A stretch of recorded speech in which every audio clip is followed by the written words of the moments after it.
Hello everyone. मैं हूं तरुणा और मैं लाती हूं आपके लिए इंग्लिश लैंग्वेज से जुड़े हुए कुछ इंटरेस्टिंग वीडियोस।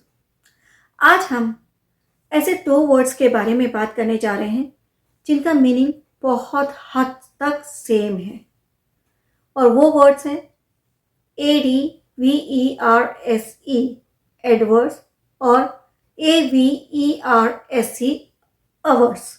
दोनों का ही यूज एज एन एडजेक्टिव किया जाता है यानी विशेषण की तरह किया जाता है और दोनों का ही मीनिंग होता है विरुद्ध या प्रतिकूल या विपरीत। तो हिंदी में तो मीनिंग सेम ही हुआ, तो क्या आप इन दोनों को एक दूसरे की प्लेस पर यूज कर सकते हैं, इंटरचेंज कर सकते हैं? बिल्कुल नहीं। मेरी एडवाइस मानिए तो बिल्कुल मत कीजिएगा। और वो क्यों नहीं करना चाहिए आज के वीडियो में मैं आपको बताती हूँ। सबसे पहले हम बात करते हैं एडवर्स, ADVERSE एडवर्स की। एडवर्स का मैंने जैसे पहले भी बताया हिंदी में मीनिंग हुआ विरुद्ध, विपरीत या प्रतिकूल। इंग्लिश में मीनिंग डेफिनेशन अगर देखें तो वो होगी अ नेगेटिव और हार्मफुल इफेक्ट ऑन समथिंग, कि आप पर किसी चीज का या किसी चीज पर किसी अन्य चीज का हार्मफुल इफेक्ट होना, असर होना। For example, the company received a lot of adverse publicity about the changes. Company को बहुत सी प्रतिकूल पब्लिसिटी मिली जो उन्होंने चेंजेस किए उसके बारे में। या फिर एडवर्स इफेक्ट ऑफ मेडिसिन भी होता है। For example, till now I have no adverse effect of any medication.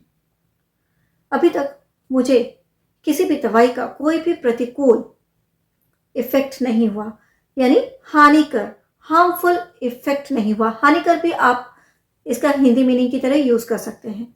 The governments new policies may have adverse effect on economy. Adverse का मीनिंग क्या हुआ, इस चीज को ध्यान रखिएगा। किसी चीज का आप पर या किसी और अन्य किसी चीज पर हानिकर प्रभाव पड़े, हार्मफुल इफेक्ट, तो उसके लिए आप एडवर्स वर्ड का यूज करेंगे। फिर अवर्स वर्ड का यूज कब करेंगे? अवर्स जिसका यूज हम एज एन एडजेक्टिव करते हैं, उसका मीनिंग इंग्लिश में अगर डेफिनेशन देखें तो वो होगा स्ट्रांगली डिसलाइक और अपोज टू। किसी चीज के प्रति आपकी जो डिसलाइकिंग है उसके लिए आप अवर्स का यूज करेंगे। अभी न्यू ईयर आ रहा है, क्रिसमस आ रहा है, तो बहुत सी पार्टीज होंगी। सो I can say I am not averse to the large gathering. मैं जो बहुत बड़ी गैदरिंग्स होती हैं, मेल मिलाप होता है, मेलजोल होता है, उसके अगेंस्ट नहीं हूं, विरुद्ध नहीं हूं। So ours against, I am not against of large gathering. Against की जगह पे मैंने अवर्स का यूज किया, बहुत सिंपल है। हिंदी में मीनिंग सेम ही रहा, विरुद्ध, राइट। कुछ और एग्जाम्पल देखिए। Few politicians are averse to participate in TV debate. कुछ पॉलिटिशियंस जो हैं वो टीवी में जो डिबेट होता है उसमें अपेयर होने में के विरोध में है, अपेयर नहीं होना चाहते थे, dislike that particular thing debating on TV. So here averse mean disliking, opposed to. So have you understood the difference between adverse and averse? Spelling में सिर्फ एक लेटर का डिफरेंस है, डी, बट ये डी बहुत बड़ा डिफरेंस पैदा करता है। आप इन दोनों को एक दूसरे की प्लेस पर नहीं यूज कर सकते हैं। Adverse is something harmful to you. Adverse कोई भी ऐसी चीज जो हार्मफुल हो, हानिकर हो, उसके लिए यूज किया जाता है। It is a force of nature that work against you. ज्यादातर नेचुरल थिंग्स होती हैं जो आपके अगेंस्ट काम करती हैं, आपके अगेंस्ट या किसी चीज के against.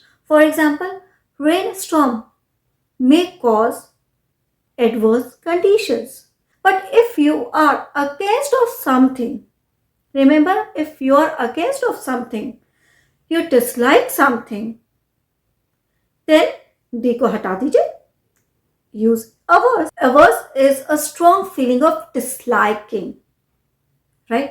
For example, many people are averse to rain.